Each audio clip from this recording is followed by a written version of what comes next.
Hello everyone. हम लोग कर रहे हैं रोटेशनल मोशन का रिवीजन कर रहे हैं, जिसमें हम लोगों ने मोमेंट ऑफ इनर्शिया का जो टॉपिक था उसे कवर किया और उसमें काफी सारे क्वेश्चन देखे हमने। उसका थ्योरी का जो पोर्शन था उसे कवर किया और साथ ही साथ हमने क्या किया, उस पर बेस्ड बहुत सारे क्वेश्चन थे उसे देखे थे।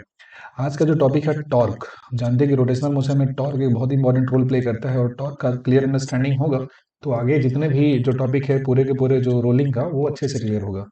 टॉर्क का एकदम जो थ्योरी वाला पार्ट है उसे हम लोग करेंगे कवर, और साथ ही साथ थ्योरी कवर करने के साथ इस पे बेस्ड बहुत सारा क्वेश्चन करेंगे जो आपका प्रैक्टिस काफी इनहेंस करेगा और आप इसमें काफी अच्छे तरीके से जो काम है उसे आप कर पाएंगे। तो चलिए देखते हैं। सबसे पहला अपना जो आइडिया है टॉर्क के बारे में ये डेवलप करते हैं कि टॉर्क होता क्या है।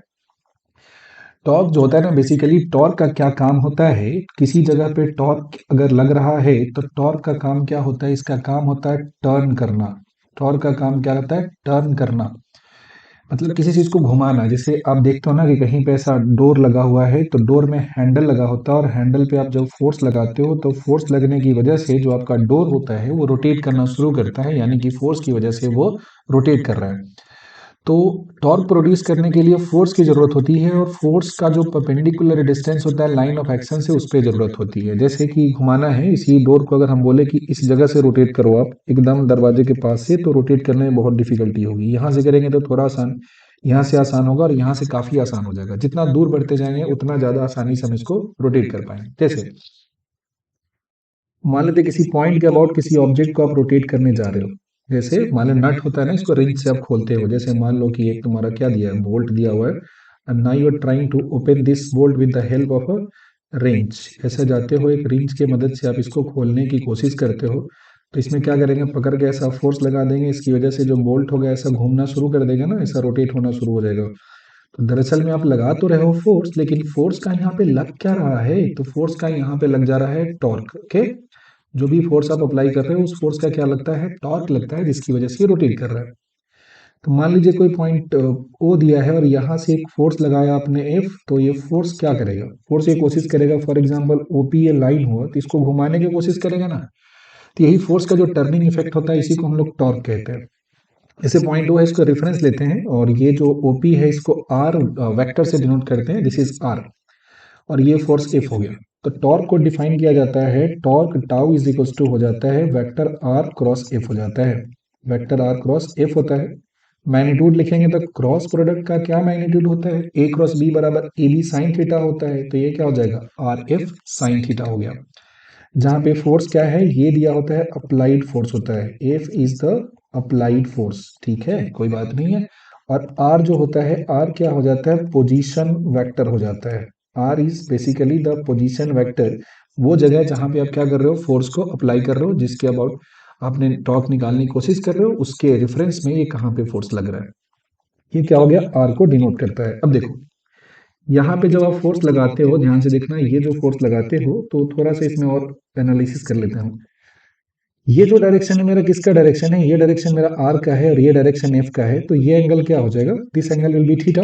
तो वहीं पे जब आप आओगे तो ये दूसरा एंगल यहाँ पे जो होगा ये क्या हो जाएगा, this angle would also be equals to theta.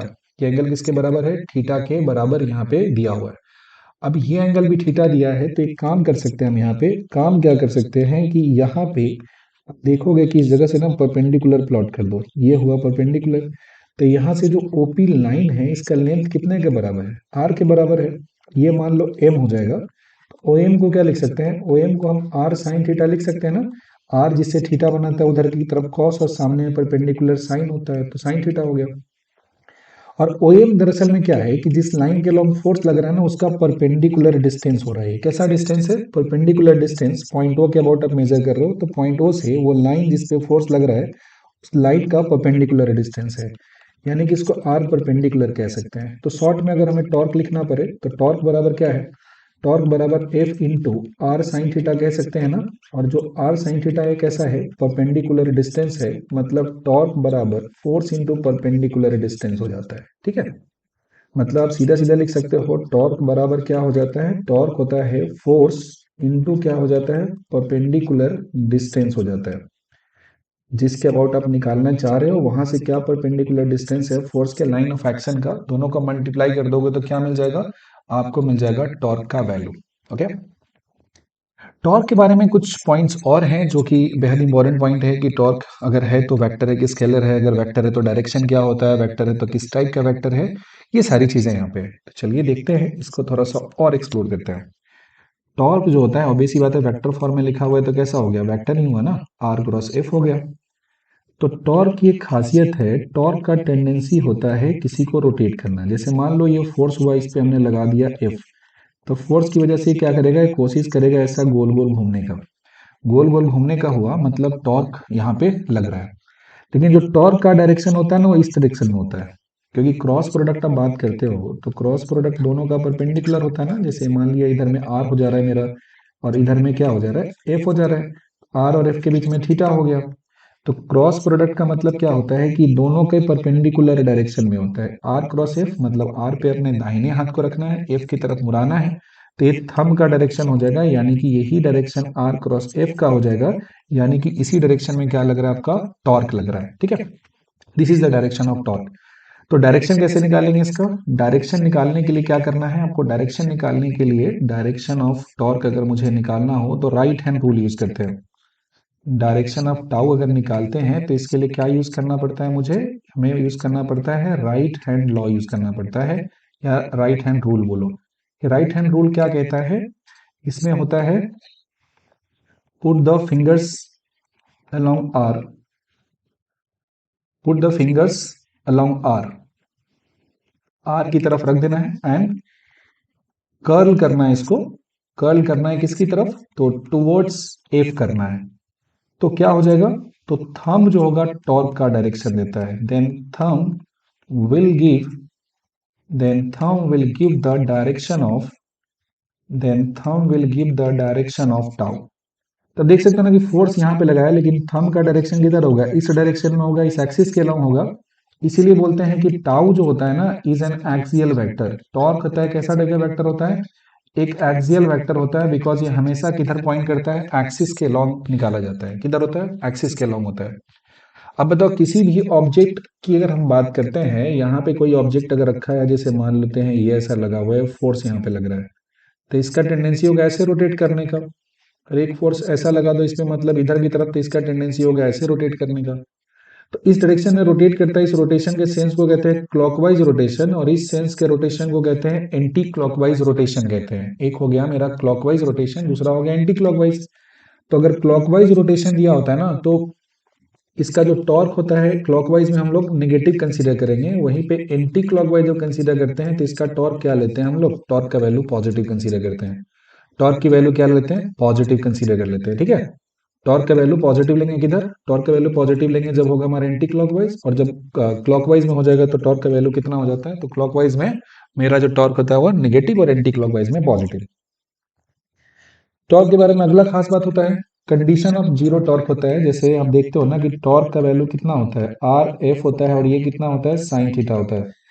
इसमें अगर हम देख ले कि अगर थीटा का वैल्यू कितना डिग्री हो जाए, 0 डिग्री हो जाए, तो साइन 0 डिग्री का वैल्यू कितना हो जाता है, 0 हो जाता है। और इसका मतलब हुआ कि टॉर्क का वैल्यू क्या हो गया, टॉर्क बिकम्स इक्वल टू 0। अगर इसी में थीटा का वैल्यू आप लेते हो 180 डिग्री लेते हो, तो साइन 180 डिग्री की वैल्यू कितनी हो जाएगी, दिस बिकम 0। तो टॉर्क का वैल्यू कितना हो जाएगा, 0 होगा। 0 डिग्री है तब भी टॉर्क 0, 180 डिग्री है तब भी टॉर्क 0। यानी कि जो फोर्स है, इधर लग रहा है फोर्स, और इधर ही क्या हो जाए आपका पोजीशन वेक्टर, दोनों का दोनों सेम डायरेक्शन में हो जाए, तो टॉर्क कितना हो जाएगा, 0 हो जाएगा। ये कैसा कंडीशन हो गया, जैसे मान लो कि ये डोर है तुम्हारा, और इस डोर को पकड़ के इधर खींच रहे हैं, तो इधर खींच रहे हैं, तो किसी भी शर्त में डोर रोटेट होगा क्या, घूमेगा नहीं ना। मतलब टॉर्क कितना हो जाएगा, टॉर्क का वैल्यू 0 हो जाएगा। सेकेंड पॉइंट क्या होता है कि जो फोर्स है ये दिया हुआ है, आर के साथ 180 डिग्री का एंगल बना रहा है, तो ये इसके साथ जब 180 डिग्री का एंगल बनाएगा, यानी कि इधर से पकड़ के इसको क्या कर रहे हैं, हम प्रेस कर रहे हैं। जब इसको प्रेस करोगे तो इस केस में फोर्स इधर लग जा रहा है, और पोजीशन वेक्टर क्या होगा, इस डायरेक्शन में। तो again you will find that there is no possibility of the rotation of this door, तो डोर रोटेट नहीं होगा, तो again torque will be equals to 0। तो टॉर्क 0 का दो कंडीशन है, कौन कौन सा है, एक जब फोर्स मेरा कैसा हो जाए, आर के पैरेलल हो जाए, और एक जब फोर्स मेरा कैसा हो जाए, आर के एंटी पैरेलल हो जाए, तो दोनों ही केस में टॉर्क 0 हो जाएगा। एक और केस होता है जिसमें टॉर्क 0 होता है, बहुत इंपॉर्टेंट सा केस है। एक और केस है जब टॉर्क 0 होता है, इसमें कब होता है कि when force is parallel to the axis of rotation. When force is parallel to axis of rotation. When force is parallel to axis of rotation, तो इस केस में भी टॉर्क जीरो हो जाएगा। कैसे? इसी डोर वाले एग्जांपल से इसको समझते हैं। जैसे मान लो कि ये डोर दिया हुआ है और ये इसका हिंज किया हुआ है, तो कोई आदमी जाए इसको ऊपर से ऐसे फोर्स लगा दे, इसको रोटेट इसके अबाउट करना था, डोर दरवाजे को पकड़ के एकदम लटक गया नीचे की तरफ, तो बताओ इसमें कोई भी चांस है रोटेट होने का? नहीं है। तो इसका मतलब क्या होगा? इसका मतलब टॉर्क यहाँ भी क्या हो जा रहा है मेरा? जीरो हो जाएगा। इस केस में भी कोई टॉर्क इसमें आपको नहीं मिलेगा, तो torque will be again zero. इसमें टॉर्क का कोई भी वैल्यू नहीं मिल जाएगा। ठीक है, कोई दिक्कत नहीं है। तो पॉइंट ये होता है कि जो टॉर्क का वैल्यू है ये जीरो होने के लिए तीन कंडीशन है। पहला है कि फोर्स है जिस पॉइंट के अबाउट निकाल रहे हैं वहीं से पास कर जाए, मतलब आर के पैरेलल हो या एंटी पैरेलल हो। और दूसरा है कि जो फोर्स है वो एक्सिस ऑफ रोटेशन के पैरेलल हो जाए, तब भी टॉर्क कितना हो जाएगा? टॉर्क का वैल्यू जीरो हो जाएगा। अब चलिए टॉर्क पे बेस में कुछ क्वेश्चन देखते हैं हम लोग, और फिर आगे देखते हैं कैलकुलेशन कैसा करना है, इसमें टॉर्क का वैल्यू कैसे निकालते हैं। देखो टॉर्क का वैल्यू जब निकालना है तो टॉर्क कैसा होता है? टॉर्क एक तरह का वेक्टर होता है, और वेक्टर मतलब क्रॉस प्रोडक्ट कैलकुलेट करना है यहाँ पे आर और एफ के बीच में। तो क्रॉस प्रोडक्ट जब आप निकालते हो तो क्रॉस प्रोडक्ट निकालने के लिए हम लोग क्या यूज करते हैं? We use determinant to find the torque product. Cross product torque का वैल्यू कैसा दिया है? आर क्रॉस एफ दिया है। तो निकालने का सीधा सीधा तरीका क्या होता है कि पहले कौन सा दिया है? आर दिया है। तो निकालने के लिए सबसे पहले तो आपको ये डिटर्मिनेंट बनाना पड़ेगा, आई जे एन के बनाना पड़ेगा। सबसे पहले इसमें आर आता है तो आर का कोएफिशिएंट लिख दो। यहाँ पे आई का 1 दिया है, जे का 2 दिया है, और के का कितना दिया है? -1 दिया है। इसके बाद जो एफ दिया है इसका कोएफिशिएंट लिख दोगे तो कितना दिया है? -2 दिया है, 2 दिया है और 2 दिया है। ये लिखा है ना यहाँ पे, -2, 2 एंड 2। तो अब इसको ऑपरेट करने का तरीका होता है, तो हम लोग इधर चलते हैं, लाइन वाइज चलते हैं। तो सबसे पहला चला तो हमने आई को कॉमन किया, तो 2 2 जा कितना हो जाएगा? 4, और 2 -1 -2, और माइनस माइनस करेंगे तो प्लस हो जाएगा, आई कैप हो जाएगा। माइनस में जे को हटा देंगे तो कितना हो जाएगा? 2, और माइनस माइनस प्लस 2 हो गया, घटा दोगे तो कितना हो जाएगा? ये हो जाएगा -2 हो जाएगा, और ये हो गया जे कैप। प्लस में के कैप में ये खत्म हो जाएगा और ये खत्म हो जाएगा, 2 से 2 कर देंगे तो कितना हो जाएगा? 2 हो जाएगा, और ये कितना हो जाएगा? ये अपना हो गया 2 से 2 हो गया, और -2 में -1 से करेंगे तो कितना हो गया? +2 हो गया। और जो +2 दिया है तुम्हारा यहाँ पे 1 2 और -1 है, और ये हो जा रहा है मेरा -2, 2 एंड 2 दिया हुआ। ठीक है, तो के में जब हम बात करते हैं तो के वाले में तो पूरा कट गया ना, तो 2 से 1 गया 2, और -2 2 जा 4, माइनस माइनस +4 ना हो जाएगा, +4 हो जाएगा के कैप। तो 4 और 2 कितना हो जाएगा? 6 आई कैप। ये तो हो गया -0 जे कैप हो गया, प्लस 4 + 2 हो गया 6 के कैप। तो टॉर्क का वैल्यू आसानी से निकाला, 6i प्लस कितना हो गया? 6k कैप ना हो गया। तो अगर मुझे फोर्स दिया है और फोर्स का पोजीशन वेक्टर दिया है, लाइन ऑफ एक्शन दिया है, then you can very easily calculate the value of torque produced by the given force. वो फोर्स कितना टॉर्क प्रोड्यूस कर रहा है, आप उसका वैल्यू फिगर आउट कर सकते हो। तो ये तरह पहला पॉइंट जहाँ पे फोर्स क्या लग रहा था, अबाउट ऑरिजिन यहाँ पे लग रहा था, मतलब जो दिया है हमारा एक्सिस का जो सिस्टम दिया है, ये मान लो एक्स एक्सिस दिया है और ये वाई एक्सिस है, तो ये क्या हो जाएगा? ऑरिजिन हो गया। ओरिजिन से सर्टेन डिस्टेंस आर पे अब जा रहे हो, फोर्स को लगा दे रहे हो एफ। तो सिंपली क्या करना है? आर क्रॉस एफ करना है, तो मुझे मिल जाएगा टॉर्क का value. And once you are done with the calculation of this torque about origin, तो इसके बाद एक और सवाल है, जब हम किसी आर्बिट्ररी पॉइंट के अबाउट टॉर्क पूछे आपसे, बोला कि फोर्स है, फोर्स एक्ट कर रहा है किसी ऑब्जेक्ट के ऊपर में, और जो फोर्स है उसका वैल्यू क्या दिया हुआ है? तो फोर्स का वैल्यू आपका दिया हुआ है 2 आई कैप माइनस जे कैप प्लस के कैप। ये फोर्स एक्ट कर रहा है पॉइंट पे जिसका कोऑर्डिनेट कितना दिया है? 3 4 5 है। और इसका टॉर्क निकालना है अबाउट द पॉइंट जिसका कोऑर्डिनेट दिया है 1 2 एंड 3 दिया है, और इस जगह पे लग रहा है फोर्स एफ। ध्यान से समझना बात, यहाँ पे ओरिजिन के अबाउट नहीं लग रहा, टॉर्क नहीं निकालना है, तो हमें पहले आर निकालना पड़ेगा ना। ये पोजीशन वेक्टर हो जाएगा। पोजीशन वेक्टर निकालने का तरीका होता है कि जो फाइनल है इस पोजीशन का और जो इनिशियल है, फाइनल में से इनिशियल घटा देंगे तो आर वेक्टर निकल जाएगा। तो वेक्टर आर लिखेंगे तो फाइनल इसका एक्स कोऑर्डिनेट 3 और इसका कितना है? 1 है।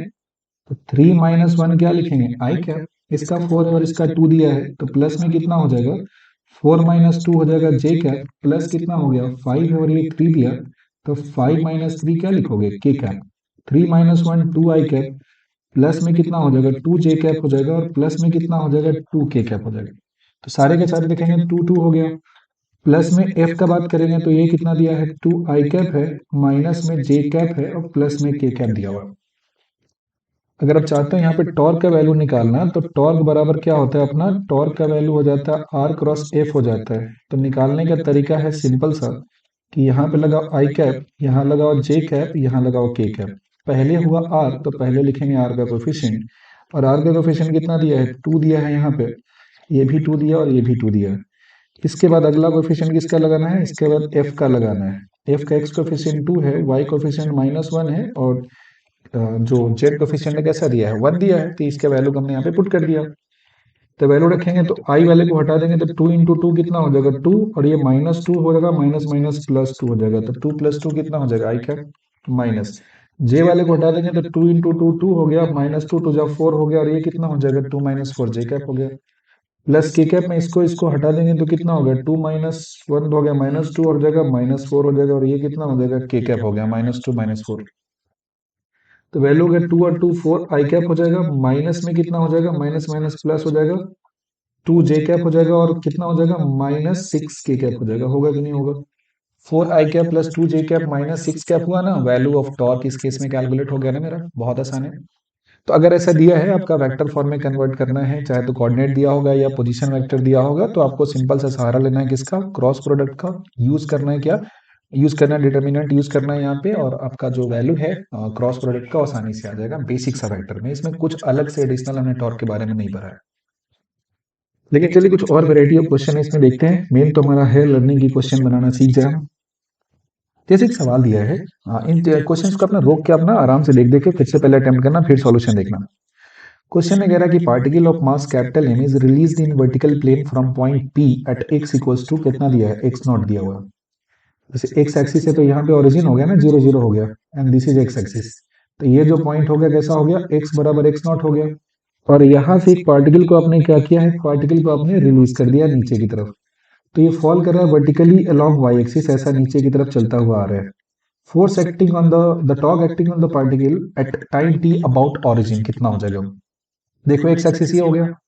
मान लेंगे किसी इंस्टेंट पे पार्टिकल यहाँ पे है, तो पार्टिकल पे फोर्स कितना लग रहा है नीचे की तरफ, mg लग रहा है कि नहीं लग रहा है। अब बताओ इसका जो पोजीशन वेक्टर होगा किसके अबाउट बोला है, टॉर्क निकालने के लिए, अबाउट द ओरिजिन। तो पहले ओरिजिन से यहाँ पे एक लाइन मिलाना पड़ेगा मुझे, ये सबसे पहला काम करना पड़ेगा, ओरिजिन से यहाँ पे एक लाइन मिलाना पड़ेगा, दैट इज आर। और ये एंगल कितना हो जाएगा, थीटा हो जाएगा क्या।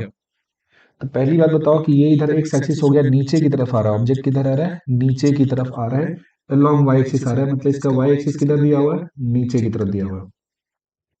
तो मतलब आर क्रॉस एफ करेंगे, ध्यान से देखना, इधर की तरफ आर है तुम्हारा और इधर की तरफ एफ दिया है, इधर की तरफ एम जी दिया हुआ है और इधर की तरफ आर है। यही ना फिगर होता है यहाँ पे, इसका डायग्राम को एक्सेजरेट करके बनाएंगे तो इस पे हाथ को रखो और इसको इधर की तरफ रोटेट करो, आर क्रॉस एफ करोगे तो किधर जा रहा है, नीचे की तरफ जा रहा है ना, और इसमें जेड एक्सिस नीचे की तरफ हो जाएगा। समझ गए। टॉर्क का वैल्यू कितना होता है, आर क्रॉस एफ हो जाता है, यानी कि क्या होगा, force into perpendicular distance, force का लाइन ऑफ एक्शन ये है और इसका परपेंडिकुलर डिस्टेंस कितना होगा, यही ना हो जाएगा, दैट्स एक्स नॉट। तो ये हो जाएगा एम जी हो गया फोर्स, और डिस्टेंस कितना हो गया, एक्स नॉट हो गया, और डायरेक्शन कैसा होगा, के कैप ना होगा, आर क्रॉस एफ, आर को एफ की तरफ रोटेट करो, इसमें वाई एक्सिस नीचे है, एक्स को वाई की तरफ घुमाने पे थंब जिधर पॉइंट करता है वही डायरेक्शन ऑफ जेड एक्सिस होता है। तो डायरेक्शन कैसा हो गया, एम जी एक्स नॉट हो गया टॉर्क का डायरेक्शन, और ये क्या हो गया, के कैप हो गया।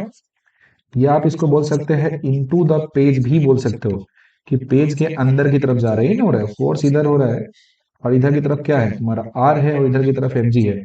आर क्रॉस एफ करोगे, ऐसा घुमाओगे तो किधर पॉइंट करेगा, अंदर की तरफ पॉइंट करेगा ना। तो यहाँ से क्या मिल जाएगा, from here will get the value of torque, और यहाँ से जो टॉर्क है वो कैलकुलेट हो जाएगा आसानी से, विथ डायरेक्शन आपका वैल्यू है वो आ जाएगा। चलो आगे कुछ सवाल देखते हैं। एक क्वेश्चन और है जिसमें बोला है कि particle having mass m projected with velocity v not from point p on a horizontal ground making an angle theta with horizontal. अच्छा, प्रोजेक्टाइल भी आ गया है यहाँ पे, एक्स एक्सिस ये हुआ और ये वाई एक्सिस हो गया। एक पार्टिकल को प्रोजेक्ट कर दिया, वेलोसिटी v नॉट दिया है और एंगल कितना बना रहा है, थीटा बना रहा है। अब क्या होता है कि पार्टिकल चलता हुआ जाएगा, प्रोजेक्टाइल, बहुत कहानी आपने सुना है, ऐसा होता है नीचे की तरफ चला जाता है। मतलब talk about the point of projection of the particle when it is at the maximum height. बोला कि जब मैक्सिमम हाइट पे होगा तो उस वक्त इसका टॉर्क क्या हो जाएगा। एक बात बताओ, मैक्सिमम हाइट पे होगा तब भी इस पे जो फोर्स लगेगा वो क्या होगा, mg। टॉर्क निकालने के लिए सबसे जरूरी चीज क्या जानना है हमको, टॉर्क निकालने के लिए सबसे जरूरी होता है हमारे लिए फोर्स।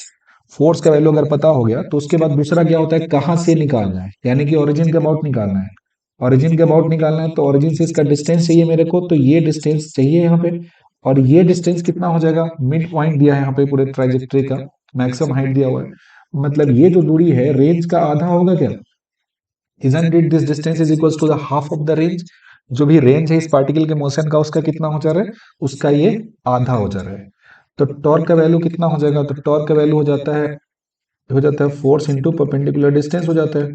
फोर्स कितना लग रहा है यहाँ पे, mg लग रहा है, परपेंडिकुलर डिस्टेंस कितना हो जाएगा, हाफ ऑफ रेंज होगा क्या, तो वैल्यू पुट कर देंगे mg हो जाएगा। और यहाँ पे रेंज का फॉर्मूला कितना हो जाता है, रेंज का फॉर्मूला हो जाता है यू स्क्वायर यानी कि v naught square sine two theta by g होता है। और इसका ऑलरेडी हाफ करना है तो यहाँ पे जी लगा दो, जी से जी कैंसिल कर दो, तो वैल्यू आ जाएगा m v naught square sine two theta divided by कितना आएगा, टू आ जाएगा। M v naught square sine two theta divided by two आ जाएगा। And with this expression you got the value of torque. क्या किया हमने, हमने सिंपली फोर्स जो लग रहा था वो देखा, फोर्स के लाइन ऑफ एक्शन का जिसके अबाउट निकालना है टॉर्क, यानी कि ओरिजिन के अबाउट मुझे निकालना था, ओरिजिन से कितना दूरी है ये पॉइंट हमने देखा, और बस इक्वेशन लगा दिया force into perpendicular distance, and we that's how we got the value of torque about the origin, मतलब जो भी पॉइंट दिया था उसके अबाउट टॉर्क का वैल्यू मेरा यहाँ पे कैलकुलेट होकर आ गया। और आगे प्रैक्टिस करते हैं टॉर्क कैलकुलेट करने का। देखो एक्सपर्टीज होना चाहिए टॉर्क कैलकुलेट करने में, किसी तरह का कोई कंफ्यूजन नहीं होना चाहिए। जैसे देखो ये टॉर्क निकालना है यहाँ पे हमको, बोला कि find the torque about A. Point देखो ये कहाँ है, ये जो पॉइंट ए दिया है, ये पॉइंट बी दिया है, ये पॉइंट ओ दिया है और ये पॉइंट सी दिया है।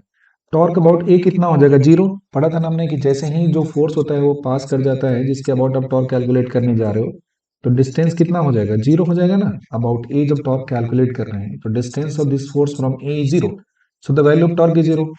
बी के अबाउट निकालने जा रहे हैं तो अगेन जो फोर्स दिया है वो कहाँ से पास कर जा रहा है, बी से पास कर रहा है क्या, force is again passing through the point B. तो पॉइंट बी के अबाउट भी टॉर्क कितना हो जाएगा, जीरो, क्योंकि फोर्स का कुछ डिस्टेंस तो होना चाहिए ना। यहाँ से फोर्स का डिस्टेंस बी से कुछ नहीं है, because line of action of force passing through B. दो पॉइंट याद रखना है कि लाइन ऑफ एक्शन अगर किसी एक्सिस से या पॉइंट जिसके अबाउट आप टॉर्क निकालने जा रहे थे उससे अगर पास किया तो टॉर्क का वैल्यू कितना हो जाता है, जीरो हो जाता है। और एक्सिस के पैरेलल तब भी टॉर्क जीरो हो जाता है। एक पॉइंट सी दिया हुआ है, सी ठीक है, फोर्स लग रहा है 10 आई कैप और डिस्टेंस कितना हो गया, ये 2 मीटर है ना, ये दो दिया तो ये भी कितना हो जाएगा, दो। तो सी के अबाउट टॉर्क कितना हो जाएगा, ये वैल्यू हो जाएगा फोर्स इनटू आर परपेंडिकुलर। तो टॉर्क अबाउट सी बराबर फोर्स हो गया 10 और परपेंडिकुलर डिस्टेंस हो गया 2।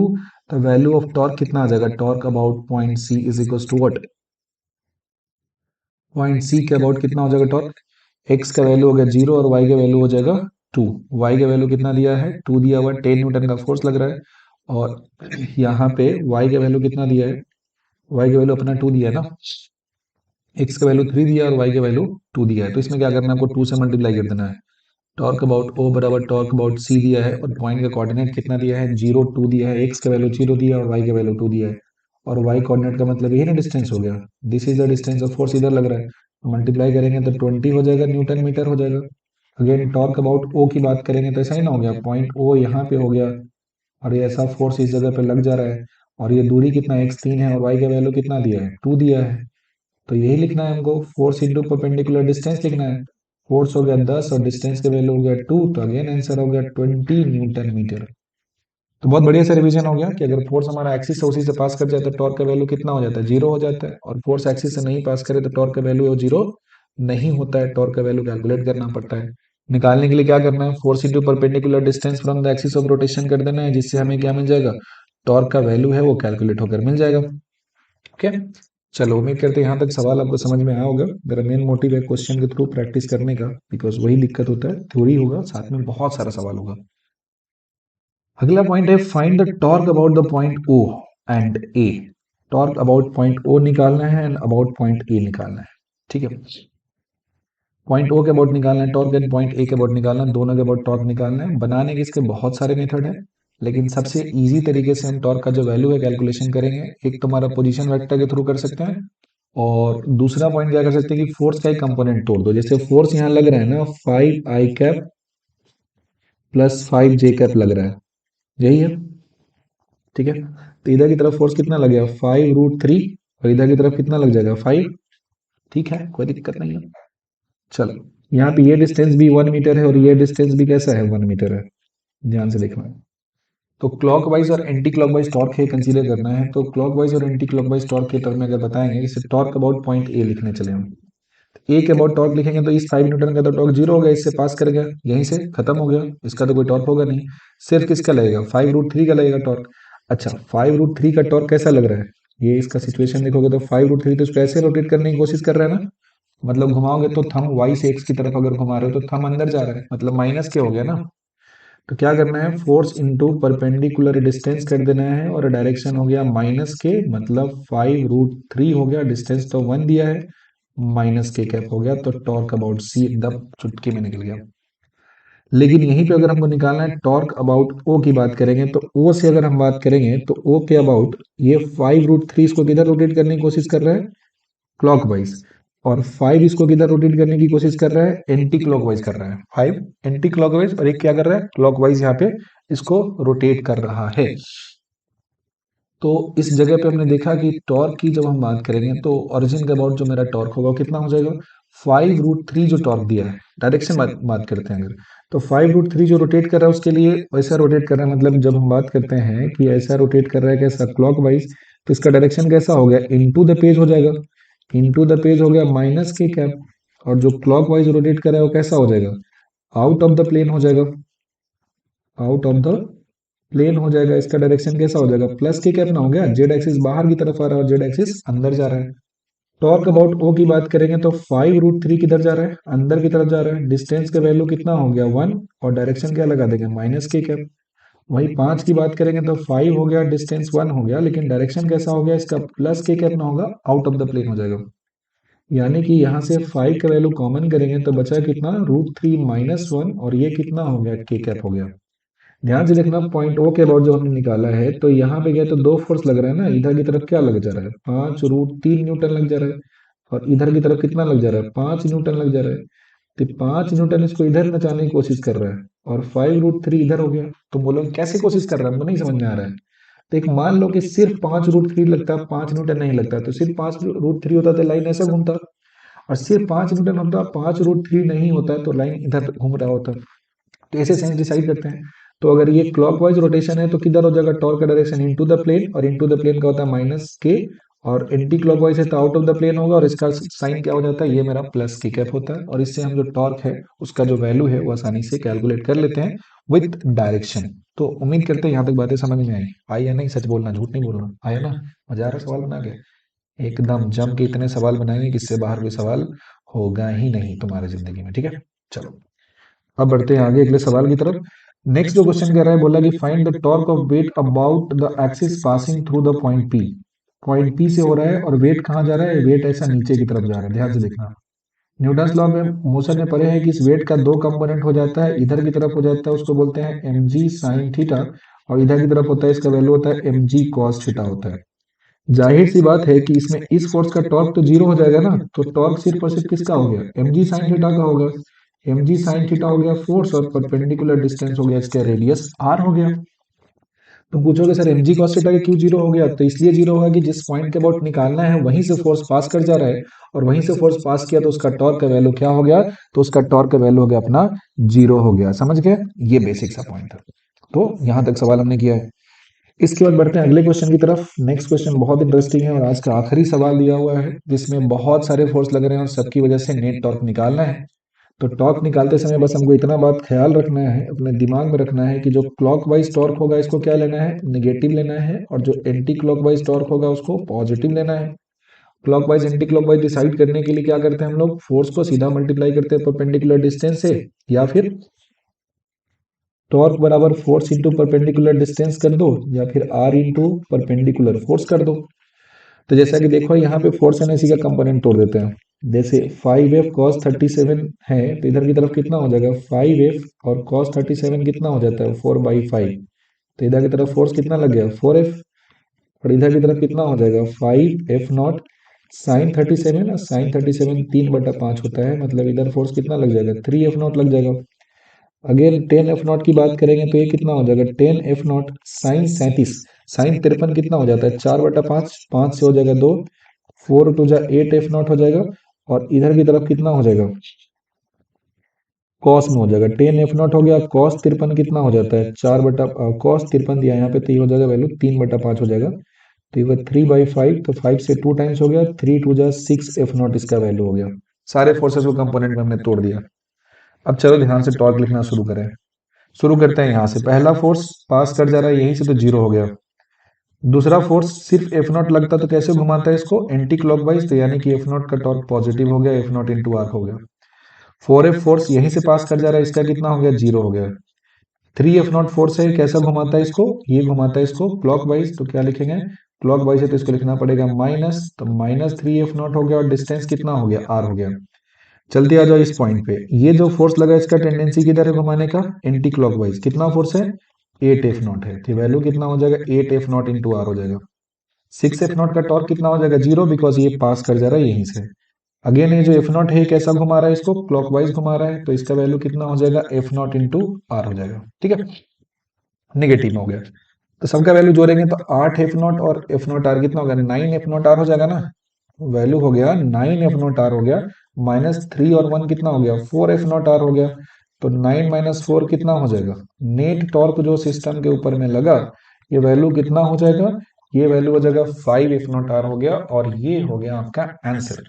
तो उम्मीद करते हैं torque about a point, torque में बहुत कुछ है पढ़ने के लिए, लेकिन टॉर्क अबाउट पॉइंट में इतने क्वेश्चन करने के बाद आपके कॉन्सेप्ट्स क्लियर हो गए होंगे, कोई दिक्कत नहीं होगा। If you have any doubt then do write your doubt in the comment section, I will try to answer in the next video. और इसके बाद हम लोग जो अगले वाले में पढ़ेंगे वो होगा टॉर्क अबाउट द एक्सिस, और फिर उस पर बेस्ड बहुत सारे क्वेश्चन पढ़ेंगे, tau equals to I alpha and fixed axis rotation. लेकिन अभी के लिए हम लोग इतना ही करेंगे, और उम्मीद करते हैं बात आपको अच्छे से समझ में आया होगा। Do practice the question and try to solve some unsolved question, ताकि आपको पता चले कि आपको बातें समझ में आ रही है नहीं आ रही है।